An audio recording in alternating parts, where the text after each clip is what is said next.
The standard I was teaching today was the Mathematics Florida Standards for Numbers and Operations in Base 10. And this standard addresses students' ability to understand a set of 10 as a 10 ones as a 10. What's something you can tell just by looking at this number, Layla Edwards? So they got three ones and two tens. That's right. It has 3 ones and 2 tens. Be able to understand how to compose and decompose numbers in the tens, and how to represent those numbers using objects or using representations. Another important aspect of that standard is students being able to explain their thinking and really justify what they did. And that was what all about this lesson was for. So what I did is I gave students 3 digits and I asked them to construct the largest 2-digit number that they could. Okay, so Brandon, how did you determine that this was the biggest number? Because your choices are 7, 6, and 2, and 2 is the least biggest. And 6 is not the biggest. It's in the between, but 7 is, so I put that the tens place, and this is the second biggest, so I put that in the ones place. So we had some conversation among each other, and we can see, then I asked my students to represent that with a picture, see if they could decompose that number into add-ins and create an addition sentence. It says, how did you know this was the biggest number? You read.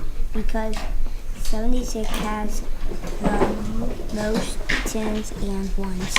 Great answer. Great answer. And what is your addition sentence?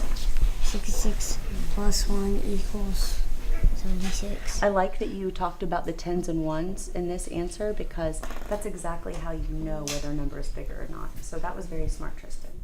And to tell me why they knew that that number was the biggest. Brandon, what is the number that is the greatest? 98.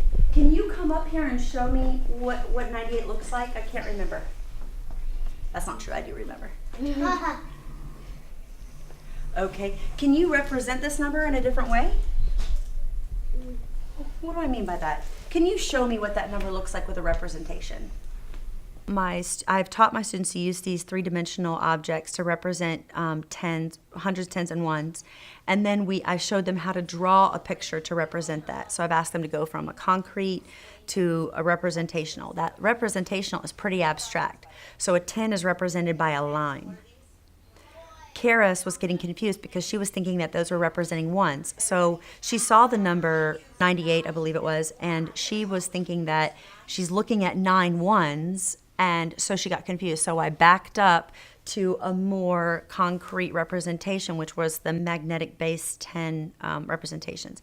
So it allowed her to reconnect her prior learning and to recall what it was. And then after that, she was able to move back because we helped her remember her previous learning. Right here, friend. Boom shakalaka, you did it. Let's give her a boom shakalaka. Ready? Boom shakalaka. Good job. All right, now let's go on. So that is exactly what the standard is about, and that's exactly what I asked my students to do today. So I used this graphic organizer just because it gave them a finite workspace. You know, I would never ask you to build something you had never seen. And when we don't give kids a chance to use objects in the classroom, that's what you're asking them to do mentally. And it's so important that we put those objects in the kids' hands because that is what they're building their mental construction from. So what I need you to do is write that number here. As I became more proficient in understanding how to read math standards, really, I think my teaching changed from like, okay, I'm going to do page 191 to my students need to understand this. They need to be able to know how to do this. What activities can I do to get that understanding to the level that it needs to be? And often, you know, a lot of the resources that we have as teachers are very helpful, but knowing your kids and knowing what they need is the most helpful thing that the most helpful knowledge that a teacher can acquire. Because that's, you know, if I know where my kids are, that will drive my instruction. And this digit represents 6. We want to have our public education system prepare students to think if you look at the regular numbers, you count 1, 2, 3, 4, 5, 6, 7. Yes, exactly. And you hear that the 7 is after 6. Correct. And the 6 is after the 2. Now, you and I both know that you don't go to a job and get an A, B, C, or D answer. You need to be able to solve problems. Teaching children to not be scared of approaching problems is a real world skill that will carry them through their lifetime. And so I'm hopeful that I'm preparing them to think for themselves and to approach problems and not have that anxiety like, I don't immediately know the answer. It's okay to struggle with an idea. That is part of life, and we all do it.